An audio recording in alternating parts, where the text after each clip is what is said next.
I heard some feedback. My mic says. Brandon, do you get feedback? Yeah, I do. It's probably me. Oh, yeah, that. There we go. Yep.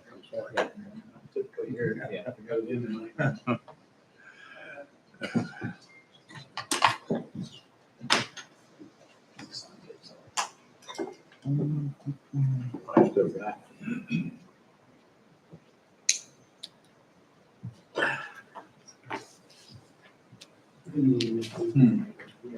I'll try that.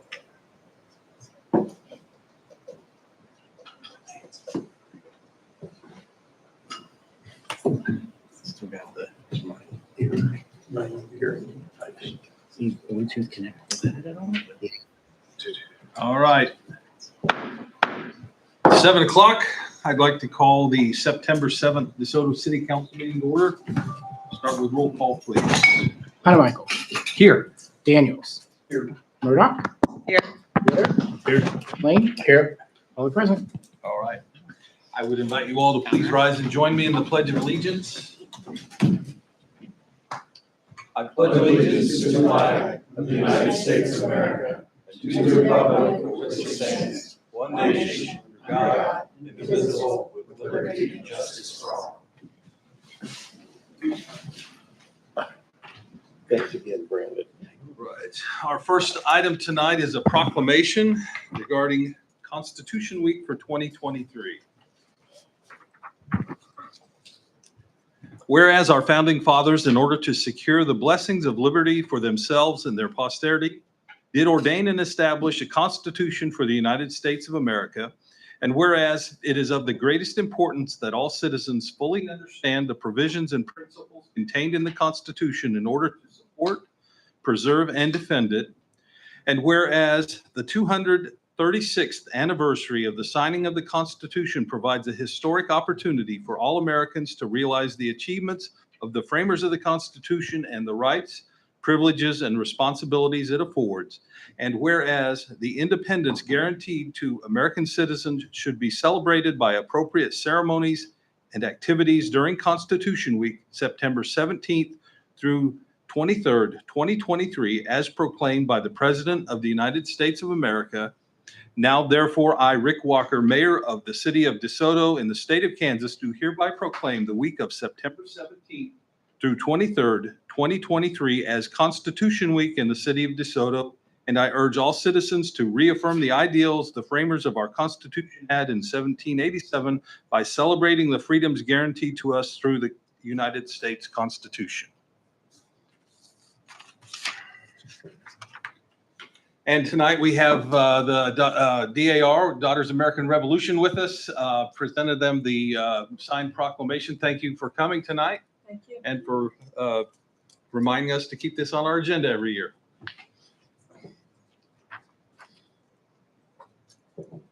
All right, our next item is a public hearing for the revenue neutral rate. Our projected mill rate this year will exceed the revenue neutral rate. The revenue neutral rate was 527, and our projected mill rate is 19.8. So we will have a hearing to allow public comment regarding our city exceeding the revenue neutral rate. And with that, I will formally open the public hearing. Anyone wishing to make comment regarding this can come to the podium, state your name and address your comments to the council. So the public hearing is now officially open. Does anyone wish to address the council regarding the revenue neutral rate in the city of DeSoto?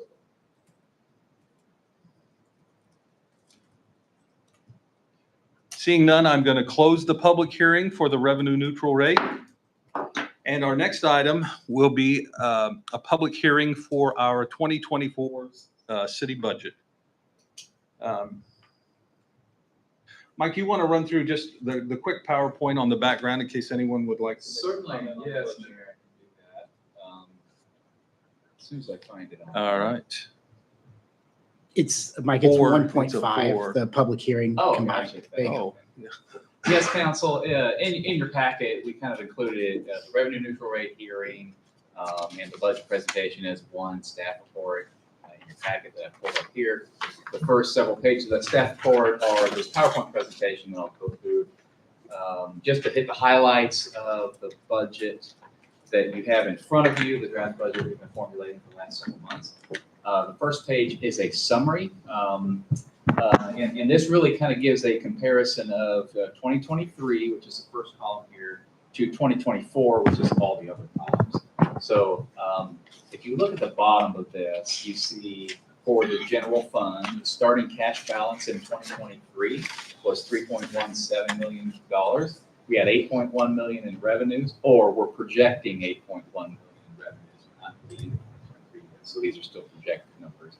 And we're projecting 6.79 million of expenses. So the end of year cash balance will be $4.5 million at the end of this year. And that's quite an increase from years past and an anomaly, because what this is these are revenues that we're getting for projects that we'll be doing next year. We'll be spending them on the 2024 budget. So you'll see, by contrast, 2024's general fund revenues are 7.45 million and the expenses of 9.6, so that we will end 2024 with a cash balance of 3.1. And I'll show you the graph here in a minute. It'll all make sense. But 23 is, there's a lot of anomalies in our budget and in our lives right now. But this is one of them. So lots of revenue this year, big projects next year. So it'll balance out. One of the big first things that we learn about our budget each year are the assessed valuations from the county appraiser. You can see this chart showing assessed valuations increasing really pretty linearly from 2007 through 2024. So last year's total valuation right under $108 million, and next year's projected at $121 million, largely as a result of the red hot real estate market and resale of existing homes. There are some new homes in this, so new construction that factors into that revenue neutral rate to a degree, but the majority of this increase is really just increased in property assessments. And I think everybody's familiar with that. The other chart, the next chart here, I want to just show you, just remind you about these revenue projections. So these charts show different facets of our revenue projections going back way too far, probably to make any difference, 2007. But it just shows steady incline. This dotted line here, it's been our practice every year to say, here we know what 22 and 22 was actual. We have a projection for 2023, but in the budget for next year, we show a decline in revenues just to be very conservative. Typically, it's what we've done every year since for the last 10 anyway. This year, we made a conscious decision not to show quite such a decline. Most of this is sales tax. That's kind of the driver. So you'll see it's kind of hard, but it's a very small part of this. But you'll see that the 2022 actual revenues, essentially we're projecting to match those for 2023 and a slight increase for 2024. So what's in the budget projections is this lighter blue line that's just slightly above what otherwise we would do as very conservative. The main reason for this has to do with A lot has to do with franchise fees. We know we have an expected significant increase in franchise fees from the new Panasonic facility in the out years, not for 2024. That they'll be increased because there's construction activity. But when they start producing, that's really when the big increases really start. But we do we have shown an uptick for 2024 because of construction activities on the site. This is a look at the other types of revenues: planning, court licensing, and other revenues. This big spike is the expected Panasonic building permit, $1 million building permit that we expect to get this year. So that's a big spike, goes back down next year, but still the trend is upward.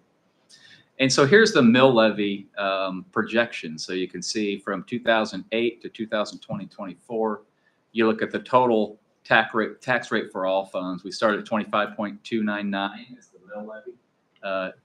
Steady decrease. This year's mill levy 20.8. Next year's 19.8. We're going to implement a 1 mil reduction in the mill levy. This chart kind of shows the last 3 years of that.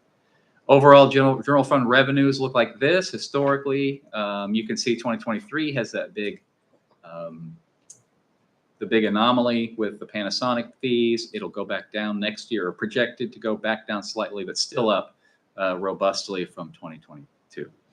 This is the chart of the general fund year-end balances, and the big spike here at 4.5 million. That's the one I'm telling.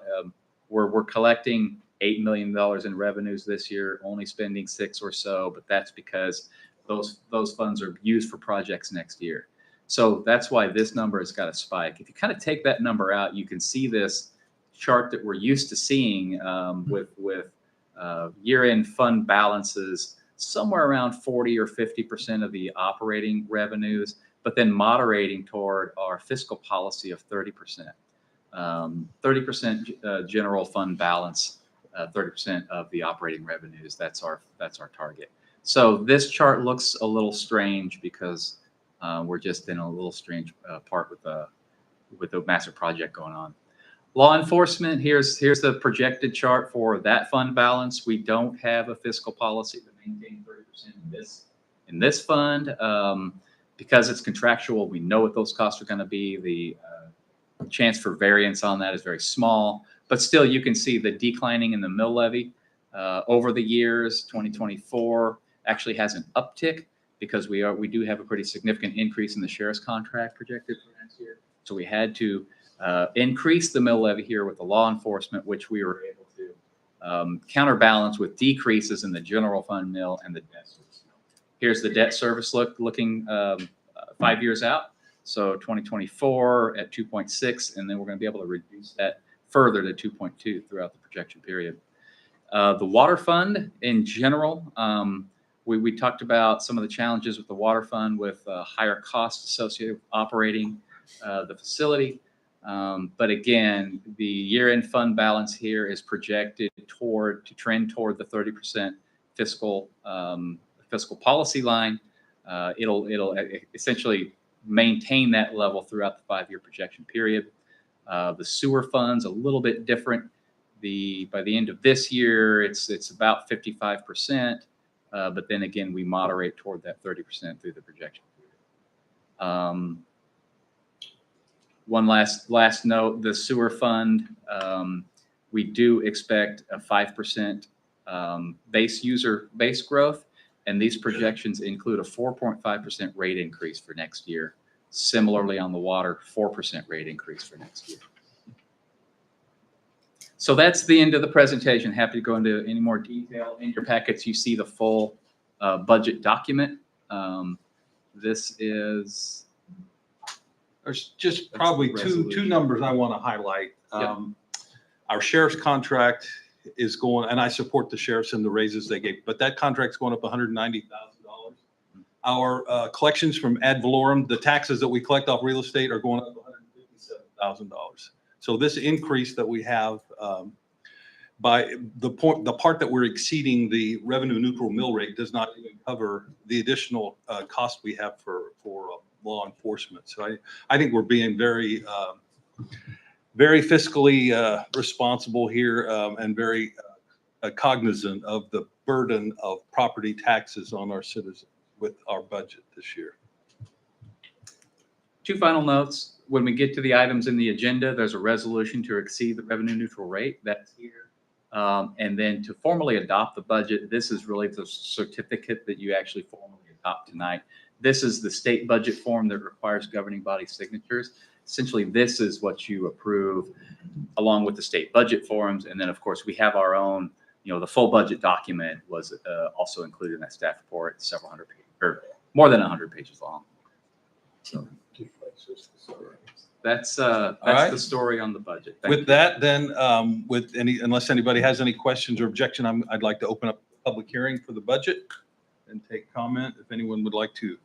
So I have now officially opened the public hearing for the DeSoto 2024 municipal budget. Anyone wishing to comment on this, please come to the podium, state your name and address.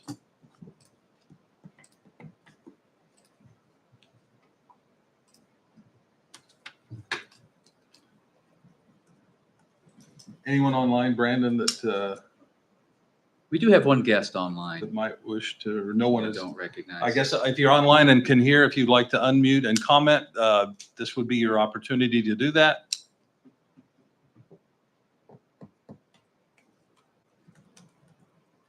All right, seeing none, I'm going to close the public hearing then.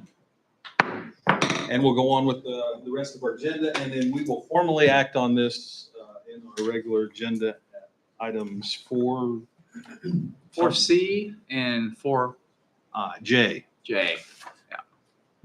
All right. So our next item is our consent agenda. Tonight on the consent agenda, we have approval of the minutes from the August 17th City Council meeting, approval of pay ordinance number 956, and approval of a funding request for the DeSoto Arts Council Fall Art Festival. Is there any item anyone would wish to pull from the consent agenda for further discussion? Would someone like to make a motion to approve the consent agenda? I'll make a motion, we approve the consent agenda. Second that.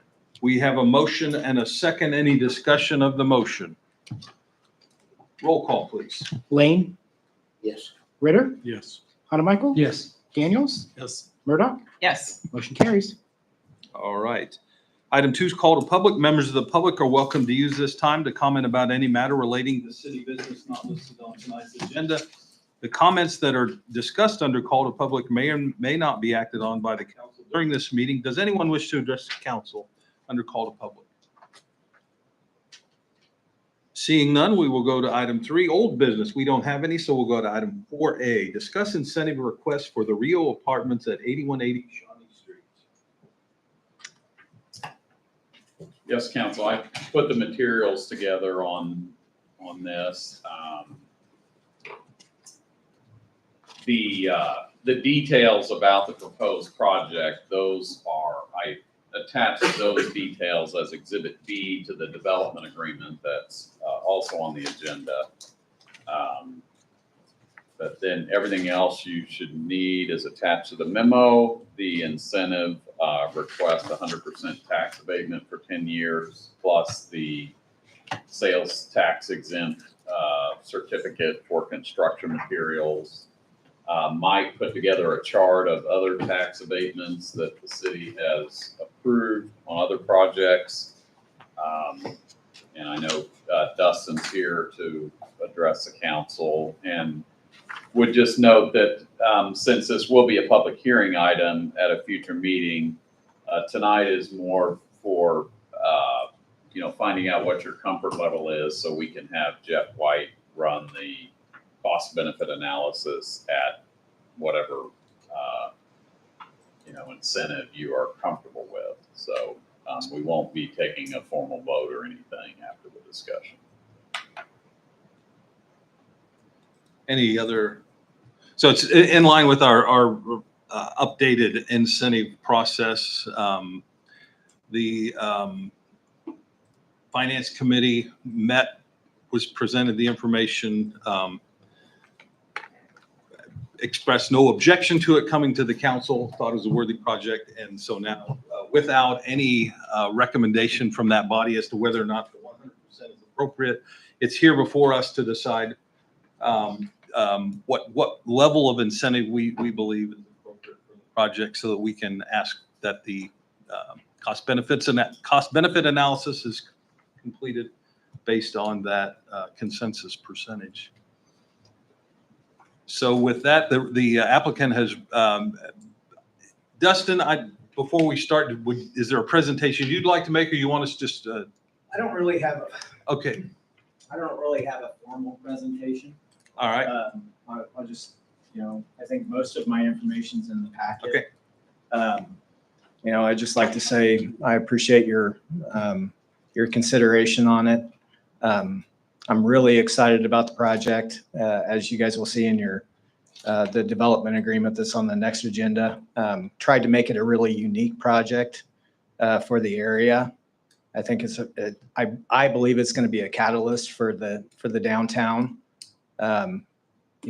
Being able to redevelop this with the views of the river, and have 59 units in the downtown area, I think is a very exciting project. And we've been talking about it since what? I mean, early 2000s, what I remember when we started the downtown revitalization plan. And I think this project is going to be a catalyst. But I'll stand for questions. I know there was some questions about ADA accessibility. We do have a lift in one of the, it's not a full-blown elevator, but we do have a lift in one of the units or one of the buildings. And we tried to make several of the units ADA accessible that are rather large, and we made the balconies a little bit bigger for those particular units. And I brought my architect here tonight, Lance Adams with Adams Architect. If you have any specific questions on kind of what we did on the ADA accessibility standpoint, he's here to address them. Okay. So. all right.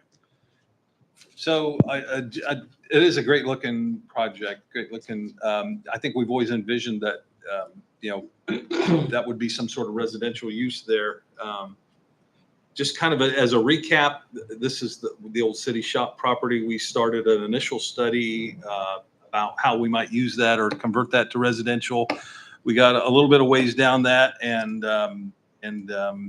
got probably to the point of a cleanup, demolition and cleanup estimate, and then said maybe we just need to turn this over to the development world to look at a whole plan for the site. So our participation in this project, in addition to this TIF, would be, or part of the incentive would be, the land is being donated without cost, but there is significant cost required to make it developable. So it's not a free ride. It's has in some environmental work and then all of the building demolition and cleanup. So I guess with that background, we just need to get guidance. Are we comfortable with 100% and we say, let's go? Or are we hoping that maybe there's some spot somewhere down the percentage chain a little bit where we can see a little bit of tax revenue off of that property over the next 10 years instead of none, and still have a project that works for someone.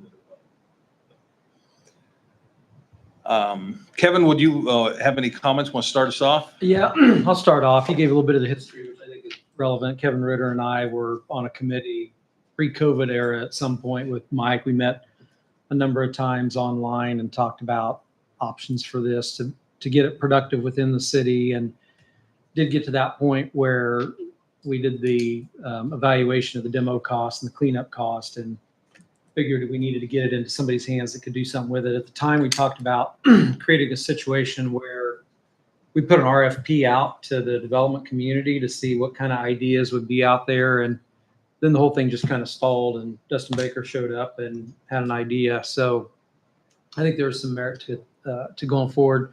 Did have a chance to look at the plans. It's it's a fantastic project. It's got structured parking, so it's got underground parking for the residents. On the ADA thing, that I do see that got incorporated. It's a really tough site because you're dealing with a lot of topography. One of the exciting things about the project is the rooftop amenity on the two buildings. So that's going to be a great amenity for the residents. However, I'm disappointed that there's not ADA access all the way up to the rooftop amenity. So maybe that's something we could address a little bit because it does make that kind of a limited use opportunity when it is a great amenity in the project. And I love seeing it there, but I wish that I would like to see if there was a way that ADA accessibility could be provided to that location. Just my thoughts since I'm starting it off. I appreciate the table that Mike put in here. It really looks like a lot of our direction has been at about 75% for 10 years. Certainly if you look at the last several projects, even going back to Mr. Anderson's project here, which is immediately across the street, it's a little convoluted, but I did the math. If I did the math right, it's about 72.5% for 10 years on the average. And again, that incentive was granted immediately across the street. You alluded there at the end, Mayor, about, beginning to get some sort of revenue generating opportunity so that it's a win-win. Since it's a piece of property that's not on the tax rolls now, if we can create an incentive opportunity where we can have a viable residential project in that area, I think that would be good. I look at that 75% number that's been floating around in there, and I think that's a generous abatement, and I'd probably feel a little bit more comfortable with something on that magnitude. Okay, thank you. Thanks. Lori, any comments? Yeah, I too like the project. Glad to see something happening there. I know this is what we envisioned and what we want. But in my personal opinion on the abatements, I thought we were kind of putting those out more for, I want to say, more affordable type housing type situations and bringing more of that in. And, this doesn't seem to be quite that sort of a project. So while I'm not totally against some incentives on it, I'm not sure 100% is what I'm after on that. I know, we have thoughts of it spurring the downtown, whether that'll happen or not. There's more to that. We've got to get someone interested in the downtown to spur it. So, if that was where the abatement was, I'd be all about it. But when we're just doing, in my opinion, higher level housing, but needing to do a high level of abatement to make it work, I'm just not sure. I feel that that's what as a city we need the most of to be with it. So I will say I'm okay with some incentives, but probably not quite 100%. Okay, thank you. Rob? I like the project. I understand the unique challenges of this above and beyond some of the other properties that are there. 100%, not quite sure about. 75%, 80%, I'm fine with. Considering we are talking about downtown redevelopment and seeing activity down there, and some of that activity means people. And that would generate some of that along with some of the other projects that are going, which may in turn help get some more attention from the property owners in the downtown area if they have foot traffic capability.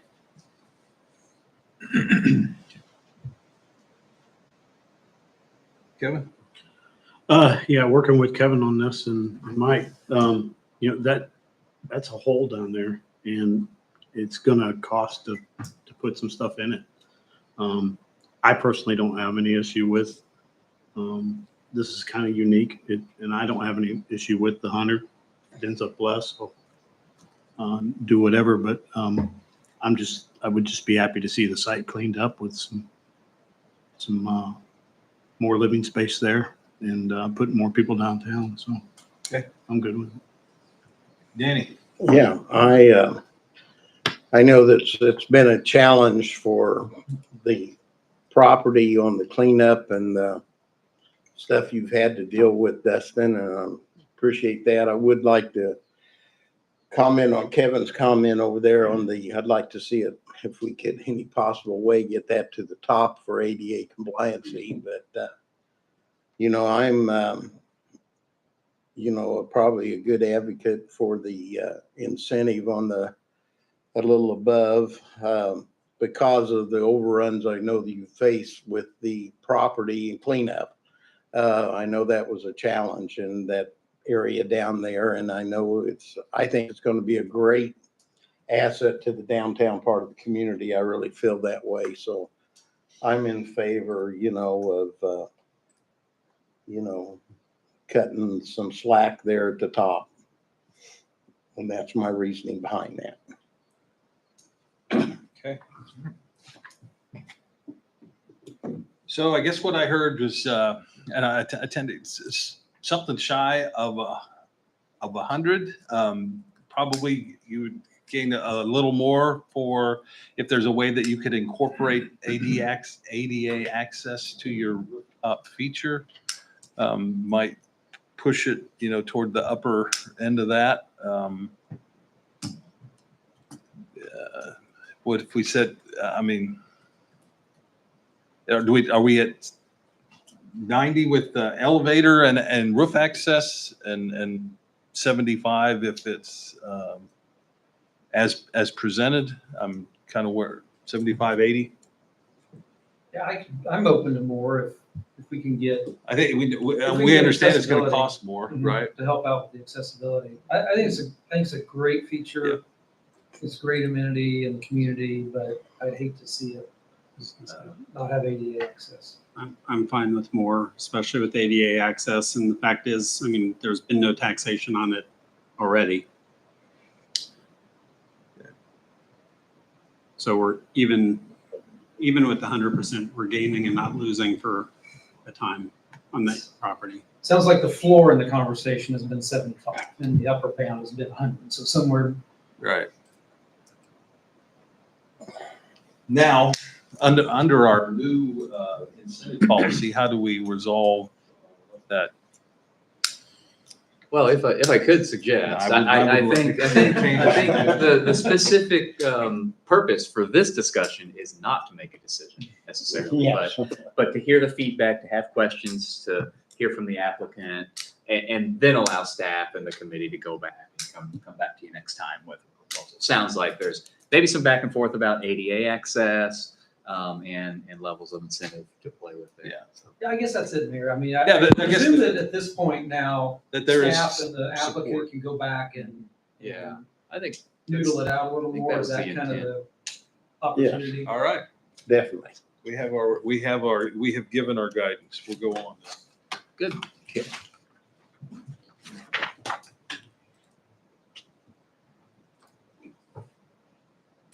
So then the next item is consider agreement related to remediation and development of the old street shop. So yes, council, as part of the sale contract on that property way back when, one of the conditions to close was that the city and the developer enter into a development agreement. And it really doesn't have anything to do with incentives, but it essentially is the city endorsing the development plan that the applicant or the developer has for that site. So we just wanted to make sure back when we, entered into this that whatever development went there would be something that would be appropriate for the council. So with that, would stand for any questions. Dustin did already sign the agreement, so it just will require authorization of the mayor to enter into it. So our previous discussion really has no bearing on whether or not this agreement would go forward at this time. Correct.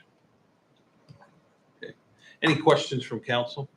Yeah, there hasn't been a closing yet. We have not closed on It's the not property. closed. So this says that our intention to move forward with that transaction is based on this intended outcome. It's based on the development presented, as far as these buildings, this layout. So that's really all it's addressing. So if the project falls apart relative to this development agreement, Alcove still owns the land. They just have to come forward with a different development agreement if this doesn't materialize. Correct.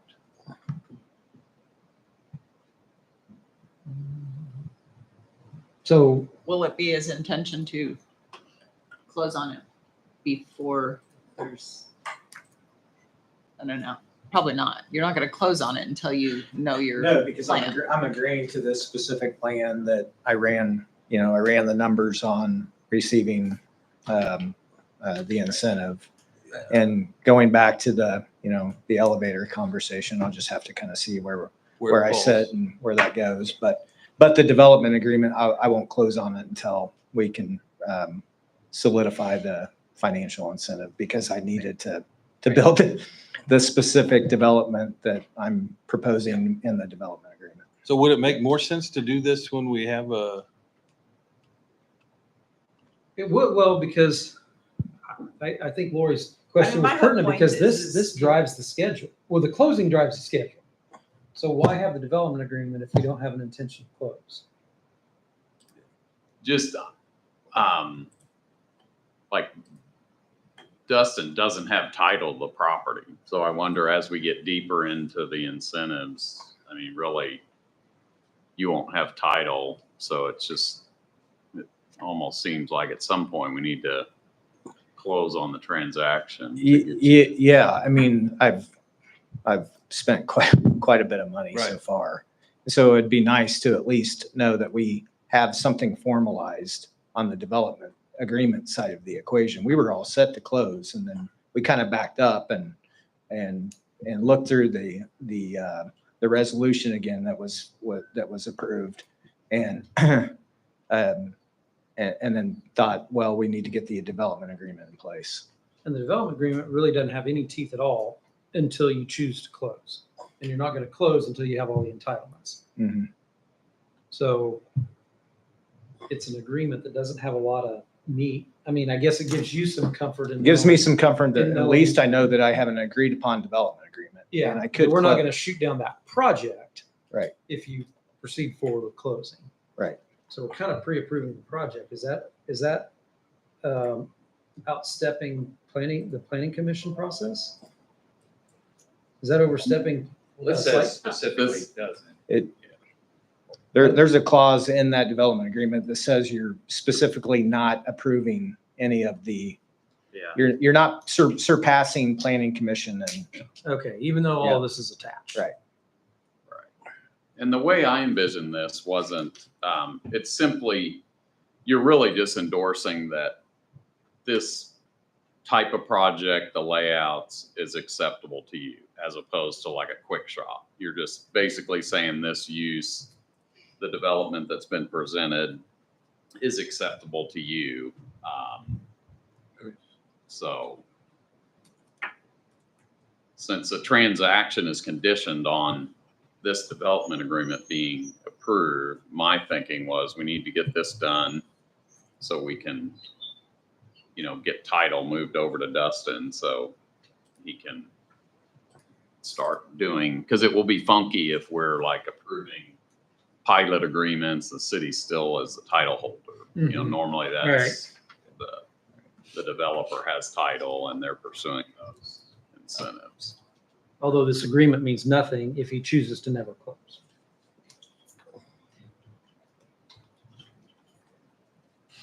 True, I mean, So it's really non-committal. well, our For him, part, it it gives is you- on yeah, our but- part though. I mean, if we're signing and agreeing this for Dustin, he knows that, yes, he's going to get it for this and what it all entails. So, I Right. mean, I can see his part on Mhm. doing it. My question really had to do with the part about having to start cleanup in a certain amount of time and having it Right. finished after closing. And that's really my reason for asking, will you be closing later or right away? Because if you close right away in there, no matter what about the project, you still have to get that cleaned up within 180 days, right? Which I'd love to, Yeah. because I mean, we'd love yeah. to start pretty And much. start the project. so- Start the demo process, because we're gonna have to do that regardless of Right. what eventual plan that we all agree upon. But I mean, it makes sense on his part to make sure Yeah. that it's spelled out that, what he's paying and what, I mean. all of Well, that is in I here, mean, so- to be honest, when I put this together, I assume you're required to close, like, because if you don't close, then we're gonna be talking, you have to pay us back the money. Right. The value of the land. So my intention was, this thing's moving forward. Okay. I don't think it would be an option really to just say, I'm not gonna close this, I guess I misinterpreted the question, because I thought closing is one thing, and then if I can't, so Lori, you said, well, what happens if this plan doesn't make financial sense in the end? I mean, if I have to regroup, then I would have to, I can't do anything with the property that I don't have a development agreement with you on, even if I hold title to it. That's the way I interpret it.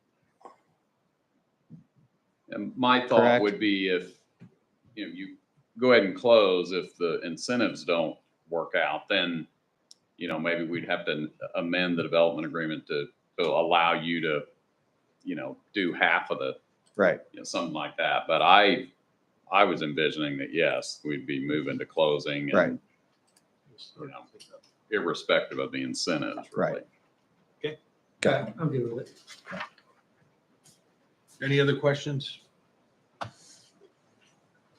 All right. So this is just a motion to approve the development agreement between Alcove and the city of DeSoto as presented in the agenda. It's no resolution or anything like that. So, all right, I'll make the motion to approve a development agreement between Alcove Development LLC and the city of DeSoto for the property commonly referred to as the old water treatment plant as presented in the agenda as item 4B. Second. All right, we have a motion and a second. Any discussion of the motion? Roll call, please. Daniels, Yes. Murdoch, Yes. Michael, Yes. Ritter, Yes. Lane, Yes. motion carries.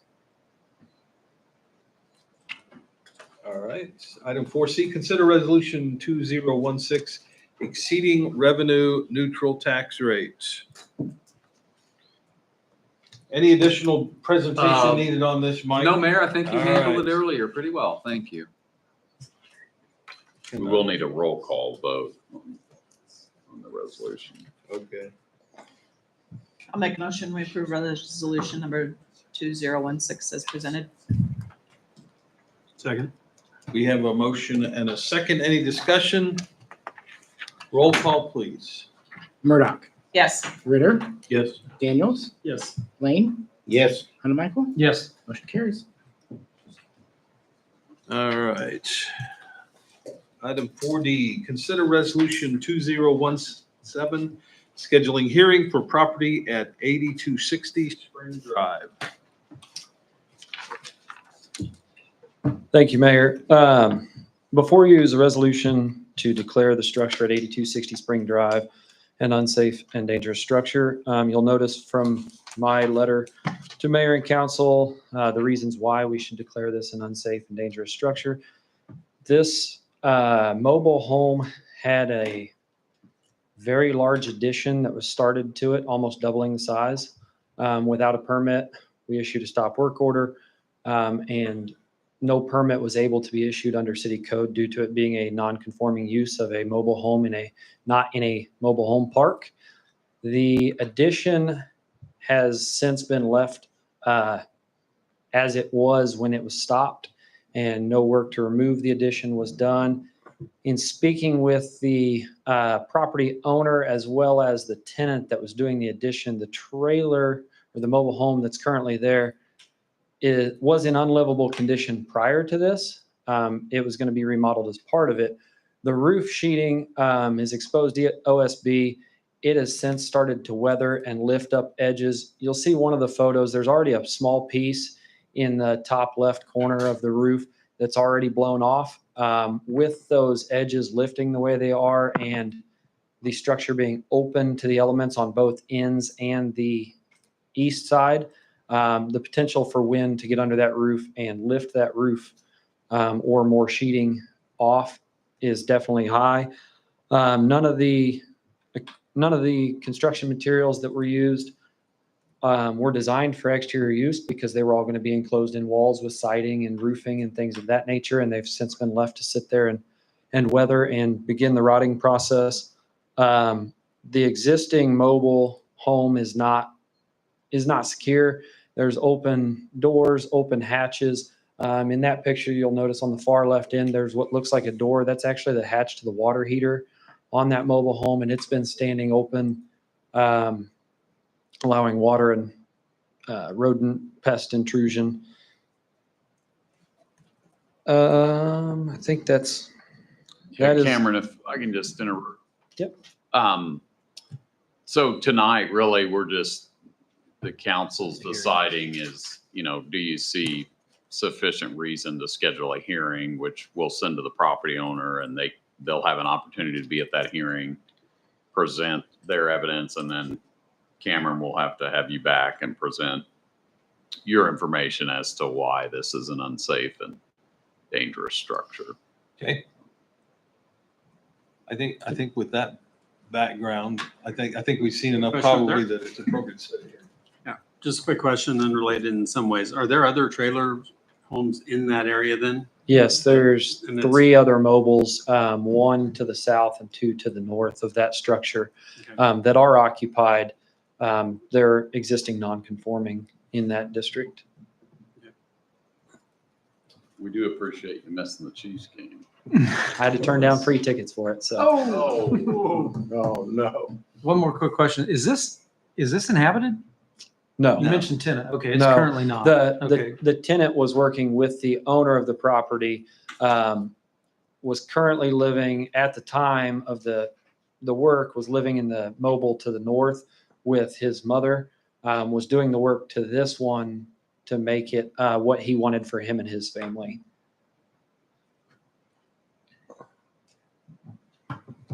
I'll make a motion to approve resolution number 2017, fixing the time and place for a hearing wherein the owner's agents, any lien holders of record, and any occupants of the structure located at 8260 Spring Drive, DeSoto, Kansas, may appear and show cause why such structure should not be declared unsafe and dangerous in order repaired and demolished. I'll second the motion. All right, we have a motion and a second. Any discussion? Roll call, please. Murdoch, Yes. Daniels, Yes. Michael, Yes. Ritter, Yes. Lane, Yes. motion carries. All right, thank you, Cameron. Thank you. Item E, consider a $13,100 change order submitted by American Pipeline Solutions for pipe inspection. Go. Mayor, councilors, appreciate this. So we've hired APS to pig our twin 16-inch lines under the Kansas River from the north side oil fields to the south side to the H structure down by our wastewater treatment plant. Because of the length of the line, it's really hard to televise it. So what we want to do is to use this I2I as part of the pigging of that line that will measure all sorts of different anomalies within the pipe, basically to give support on the condition of the pipe. We haven't done that. And the rest of the lateral lines, we will be televising, but because of the length of this pipe and its location, we're not able to do that. So this is the next best thing to get a condition assessment of the twin 16-inch lines that run underneath the Kansas River. Okay. Any questions for Joe on this item? We have a motion to approve the change order, please. Yeah, I'll make a motion. We approve change order 1 in the amount of $13,100 with American Pipeline Solutions. Do you have a second? Second. All right, we have a motion and a second. Any discussion? Roll call, please. Ritter, Yes. Lane, Yes. Daniels, Yes. Monomichael. Yes. Murdoch. Yes. Motion carries. All right. Item F, consider ordinance 2591 rezoning property at 33475 West 85th Street, R1 to RH. All right, thank you, Mayor and Council. As you just stated, there is a request that's gone through Planning Commission, a public hearing to change zoning from RH to R1 at 33475 West 85th Street. It's actually where Kickapoo tees into 85th Street, and the tract is actually, I guess, to the south of 85th Street, and the applicant, Dave Anderson's here tonight. If you have any questions for him. The plan, and we've not seen a site plan yet, but the intent is to change from R1 to RH, which does allow for duplex development. And so Kickapoo would be extended into the property, and a cul-de-sac would be there, and then there would be a preliminary plat with lots around it. Anyway, so that's sort of the overall reasoning for the change from R1, or the request from R1 to RH residential historic. So we got all the perfunctory items. There was an application submitted, proof of ownership affidavit. We did have a public hearing before the Planning Commission, did send out notification letters. I did get a request for information regarding a protest petition, but no action was ever taken on that, and Brandon never received any formal action on a protest petition. So you can see on the aerial photo of the area, the tract is actually tucked in behind or surrounded by single-family residences, and then I guess to the south is a commercial tract, gun shop, and used to be the ice cream place that's down there, and also was a car auto detailing place there at one time as well. So it does have a little bit of a interesting mix as far as what's touching it, but to the west of the tract is R1, single family residential. And the south is commercial, and then to the east is RH residential historic. If you can go to the zoning map, it shows a little bit. Yeah, it shows how that property is just sort of tucked in there. Everything to the east of that along Ottawa Street is residential historic. The yellow is the R1 residential low density, and then the orangish or burnt orange to the south is the commercial business general area. Moving on to the zoning compatibility factors, character of the neighborhood. As stated, the area is primarily single-family residential with businesses around it. Don't feel like the change to RH will change the character of the neighborhood. Compatibility of the zoning uses permitted within the zoning use. The zoning use is in line with the surrounding land use. There are some developments in the area that are, there are some duplexes in that RH area. There's also on the other side of Otto Street, there is an apartment complex. So it is a little bit of a mixed use area. Do you feel like the RH will not contribute in any way in a detrimental manner to the R1 zoning uses that are to the west of the property? Suitability of the uses which the property has been restricted. There is a sale of the property pending on the zoning change to the RH designation. And really the change allows, the RH is a little bit more lenient as far as setbacks go. There's 7 feet side yard setbacks, and the front and rear yard setbacks are less than the R1. And then also there's a little bit, certainly an advantage of density with the duplexes. Currently, the property is unoccupied. There is a home there and some outbuildings, but it's been vacant for several years. So I think there's some opportunities for the development community to pursue this property or upgrade it with the potential change in zoning to RH. Now, is there a need within the community to do this? No, there's plenty of RH in the old downtown district. So we did give that one a neutral as far as granting the rezoning request. Required utilities. There are utilities, municipal services in the area, so don't feel like there will be any impact municipal services caused by the rezoning. Additionally, don't feel like there will be any adverse impacts to the street network caused by the rezoning. There was some discussion at the public hearing, planning commission, about traffic, the additional traffic this might generate, especially during school hours. I'm not aware of that we've had any issues, particularly with students, high school students cutting through on 85th Street, but the residents of the area seem to be a little bit concerned about that. And once again, we have not had preliminary plat, and it was discussed for the planning commission to maybe require the applicant to have a traffic study during that process. But once again, this is all about changing the potential zoning for this area. As far as environmental impacts, don't see that there will be any significant change or increase or decrease in environmental harm.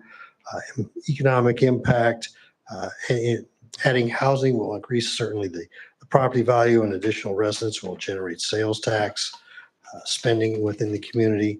The extent which the zoning may detrimentally affect nearby property, really overall with the mix that of the area of the current zoning with the RH, the R1, and the C2, don't see there'll be any positive or negative result on any property values with this change.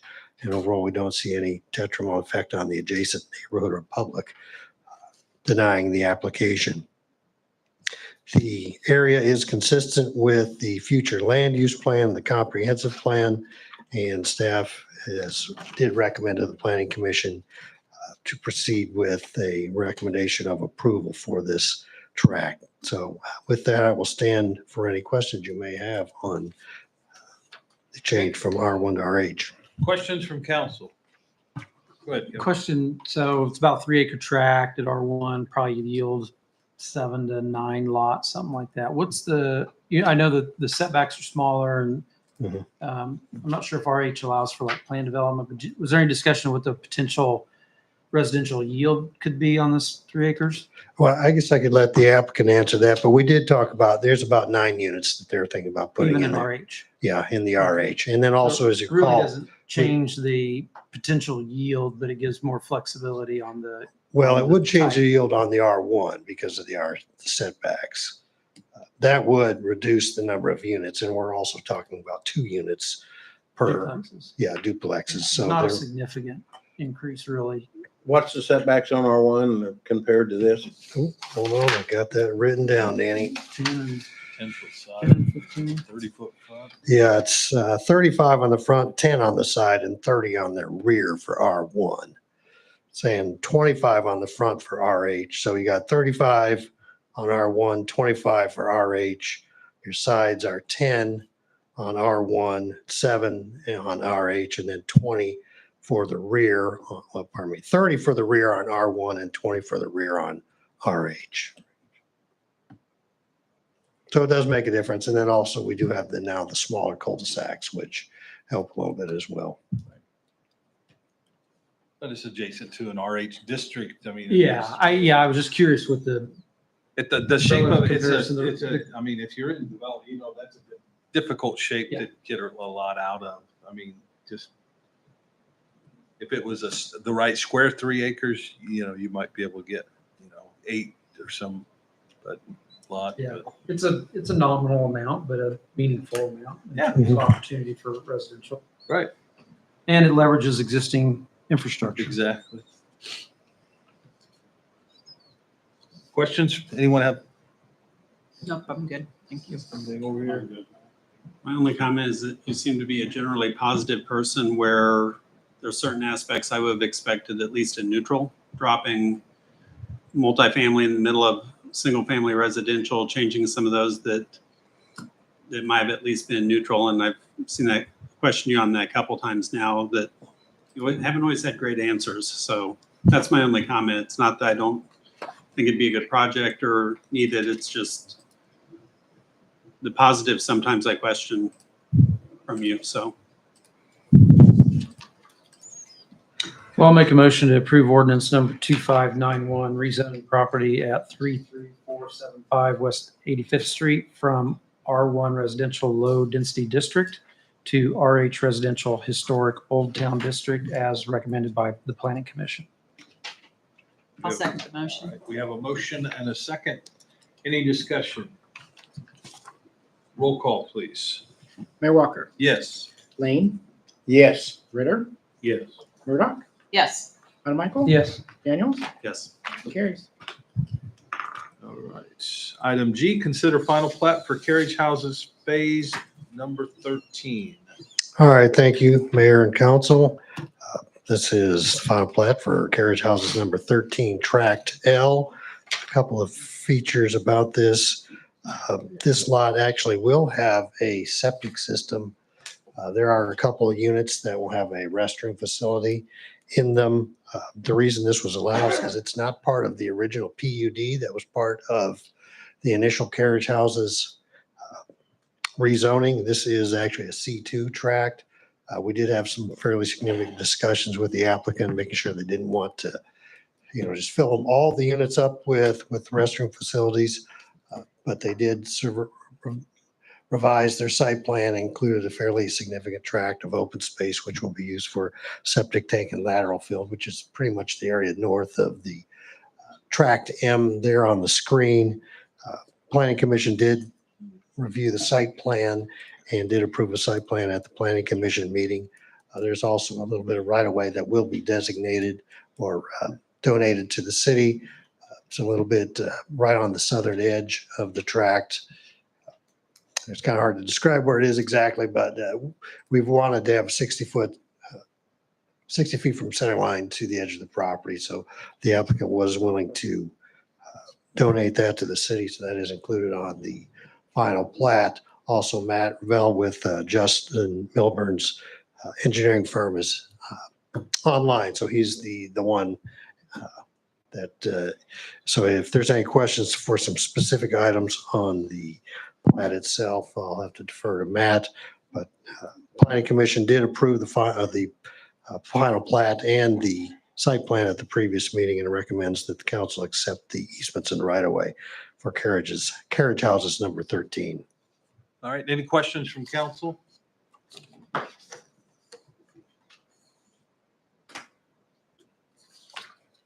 A motion to approve. Make a motion, we approve the final plat for the carriage houses number 13. I'll second the motion. All right. We have a motion and a second. Any discussion? Roll call, please. Murdoch, Yes. Daniels, Yes. Michael, Yes. Ritter, Yes. Lane, Yes. Mayor Walker, Yes. motion carries. All right. Item H, consider final plat for residences at Eagle Creek. All right, Mayor and Council, this is also an item that was before the Planning Commission last meeting. They did review the final plat and approved it. They had also requested that when final plats, or at least with subdivisions, are brought before them, that they can also look at the preliminary plat at the same time. So that's why I've included that with your packet tonight. We did review the final plat that was submitted by the applicant, went through our checklist and find that it is in conformance with our zoning and subdivision regulations, and it is also in conformance with the approved preliminary plat. The applicant, Joe Roy, is in the audience tonight if you have any questions for him, but we do feel like now it does meet the criteria that is outlined in the city code, and we recommend that the city council accept the easements and the right of way for the final plat for Eagle Creek.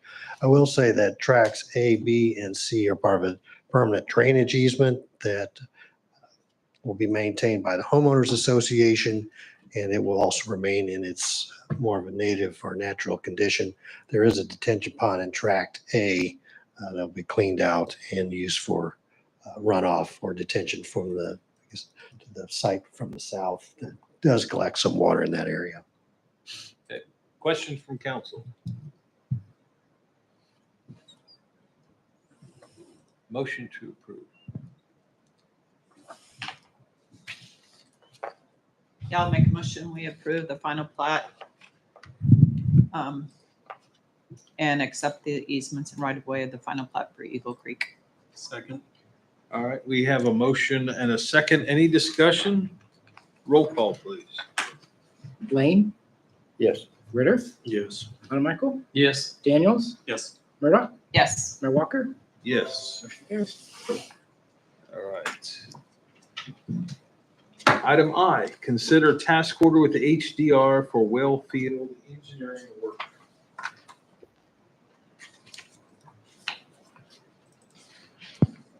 So this is for kind of the last piece of our well field. So HDR, under this task order, along with their sub, which is a drilling company on the 6 wells that have not operated in the last 15 to 20 years. They will pull the pumps and inspect all the wells and then come up with needed estimates for what needs to be repaired, whether it's the casing, whether it's new pumps, which most of them are power, and everything associated with it. And this is all to be able to get all 12 wells up and running prior to Panasonic opening up their plant. And so this is kind of the last piece, engineering-wise, to do that assessment of these 6 wells. The outcome of this engineering study will be a list of improvements that are needed for each of these wells, and a scope of service as well, a bid package we put together to put out for those repairs to get all these wells back in operation. Questions from council?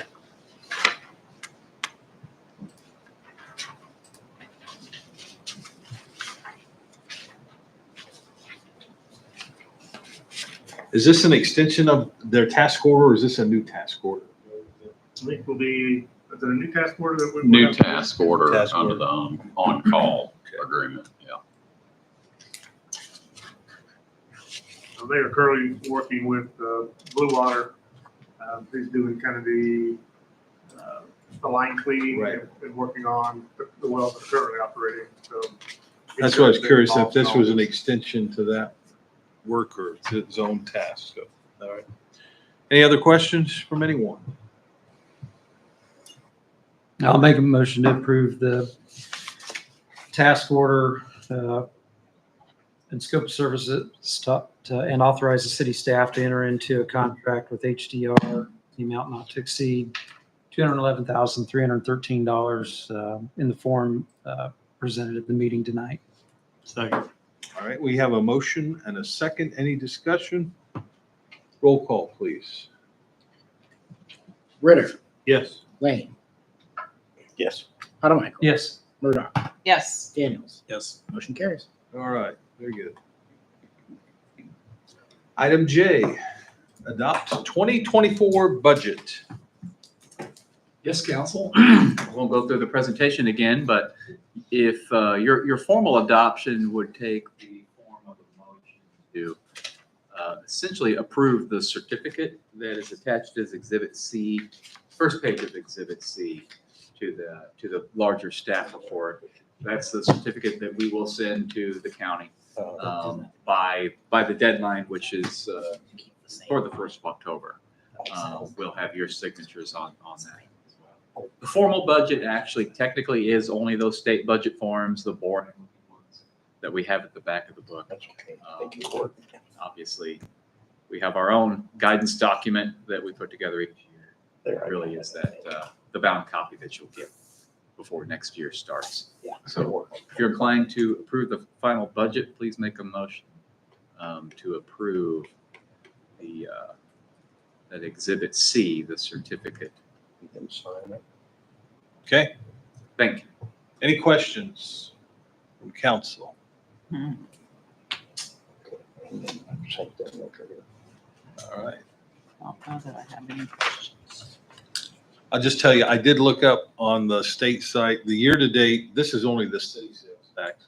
We're plus 21.3% over Yep. 2022 this year, at this point in 2023. Yeah. But that doesn't include the county part, that's just those city payments.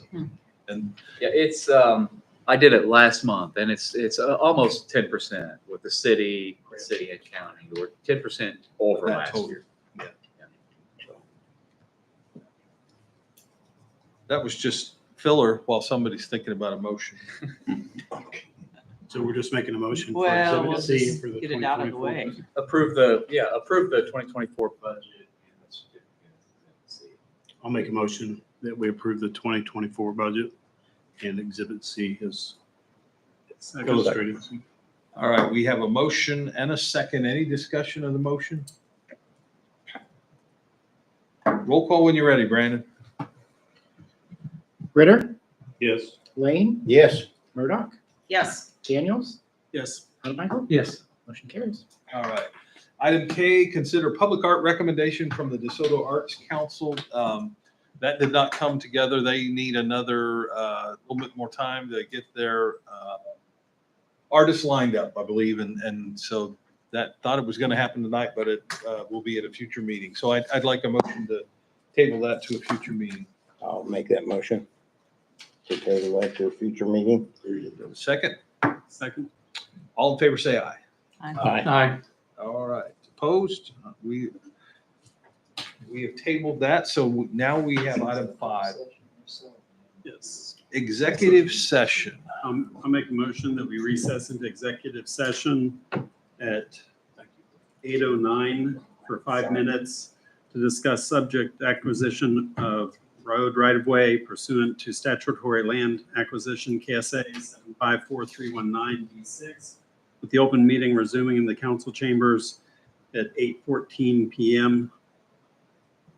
Do we have a second? I'll second the motion. All right, we have a motion and a second. All in favor, say aye. Aye. Opposed? All right, we'll be back shortly. Mayor, I need to, I may need to abstain because that Or land. he's going to recuse himself from the executive Okay. session. and I need to abstain from this executive session. Okay. Yeah, certainly. Note that need the to. Kevins will be not joining us. Stay for the rest of it. I'm going to leave the video running, but mute the audio.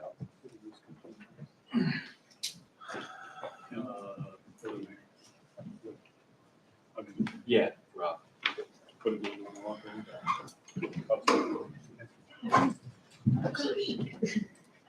I know. We need to switch from the part with your meeting, I guess. No.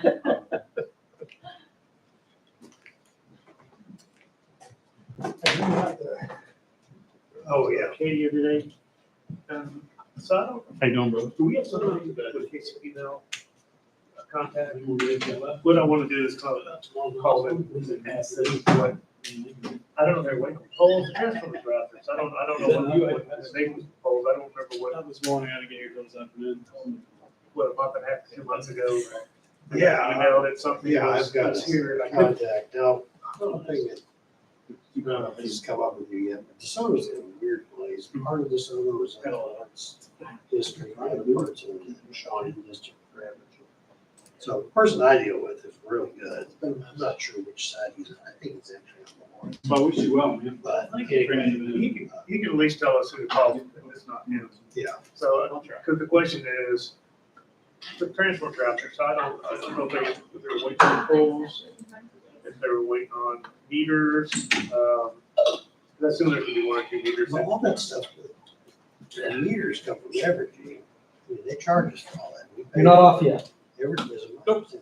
When? Who puts the poles in? Tomorrow. Developers. Okay, I was gonna say, I thought when we talked out at the, I talked to Walter concept, that about. it was coming up pretty quick, so I last day. No, that'll be I don't know. in my new division for about 2 weeks. Conduit. No, I know they put the conduit, because they probably wouldn't do the conduit, so they were running set up. Oh, that's what, that's So what. they know where the poles are at. Right, so I guess your main concern Not is that development. End of this Because your wife was- Now we're gonna be. We're taking like first shift in your. Erosion control, we really should be a little brain. No, it was And now we're gonna. That was part of our discussion in case we did get daycare for the guys. Okay. Now, Finally got Okay, daycare things money. are evolving. Things are evolving. All right, so have they named Maybe it? in the quarter or something. Well, maybe that's. So I don't know if you might be remember, where we end up going, but. So maybe years ago, I wanted to there was find a, out. another gal that. Yeah. What do you know, are they waiting on something? Do Yeah. they have all the Yeah, material? and when we talked out at the concert, somebody made a comment. Oh, it was one of the other deputies. Yep. It was like, oh, she. I mean, well, do we pay for the meters, or is that's just, Well, we. or is that the developer pays for the meters? I guess it makes I'm sense. not, Everything's progressing along. that's a good question. I don't know about that. But Can imagine. Because there'll be, well, I guess the streetlight poles all have electronic eyes, so they're all hotwired. So there's not a meter per se. The way we did it, we would set a control box with the meter, and the meter then would run 15 or 20 lights.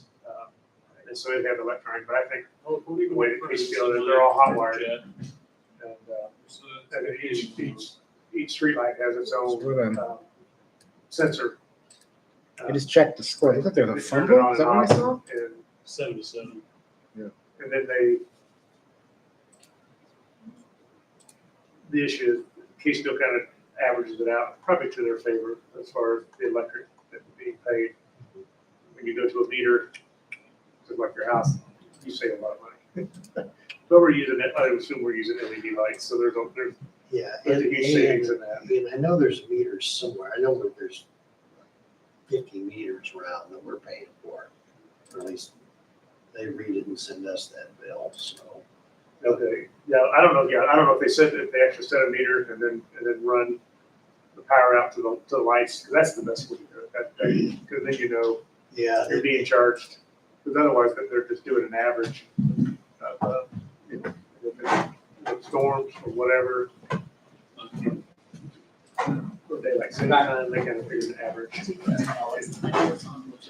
they're metering. So yeah, I've got a contact you can call. Okay. Yeah, send that to me and I'll give them a call. You know, it's- Find out what's going on. Sorry. To see if we're waiting on something. Yeah. We wouldn't need to go on. I think it's the opening night of volleyball. Gonna give Kevin a minute to get back in his chair. Oh, okay. It is 8:14.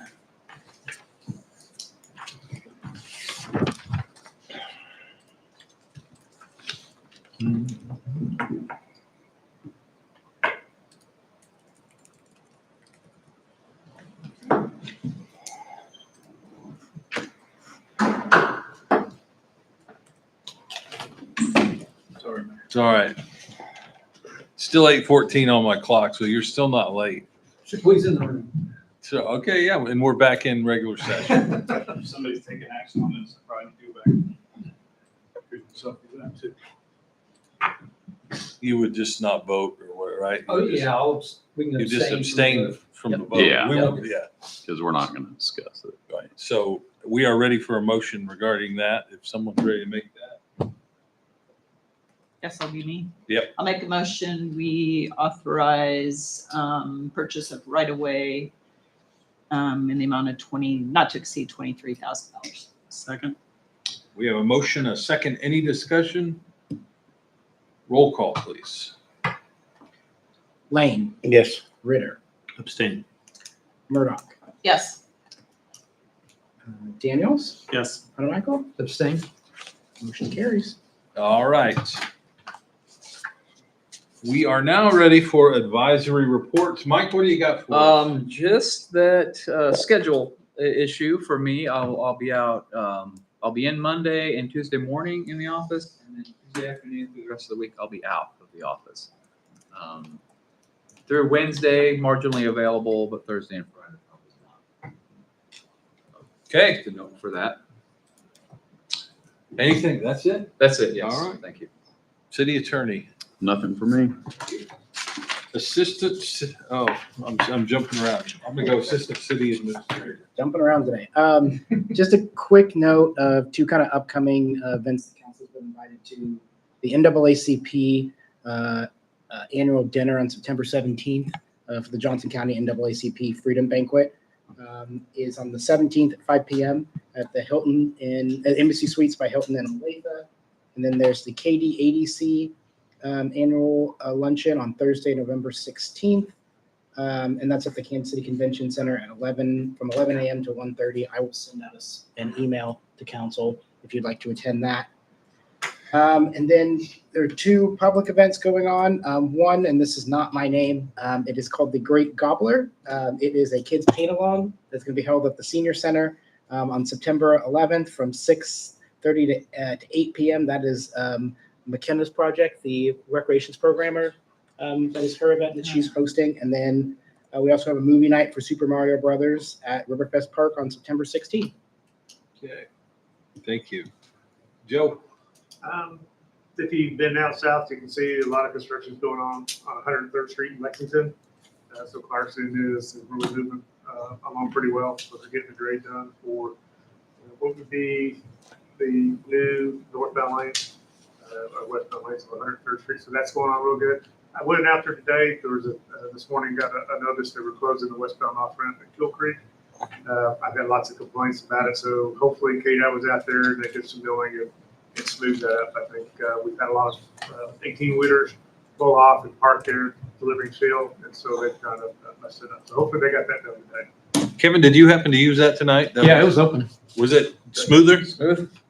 I'm oblivious. All I know is open and I took a left and went home. Yeah, it was fine. But there's always been a spot. Yeah, there's always been something weird there. Yeah, I'm oblivious to it. So hopefully that got taken care of. I'll link to that in the morning, but I did get a notice that was closed today. For them to And Whitney got to post that on social media about that. All right, anything else? Tied 7-7. 7-7. Good report. Brad, Nothing tonight, Mayor. Thank you. council comments. Danny, anything for the group? Nothing tonight, Mayor. Thank you. Kevin? I don't believe so. Rob?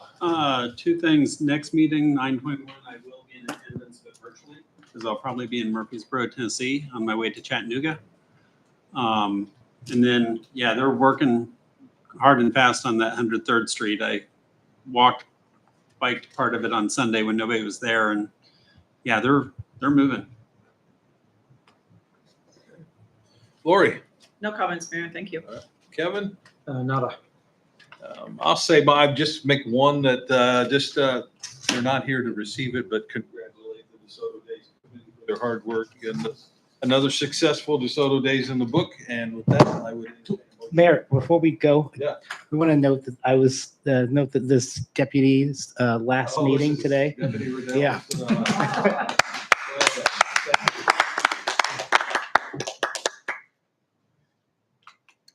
That's all. All right.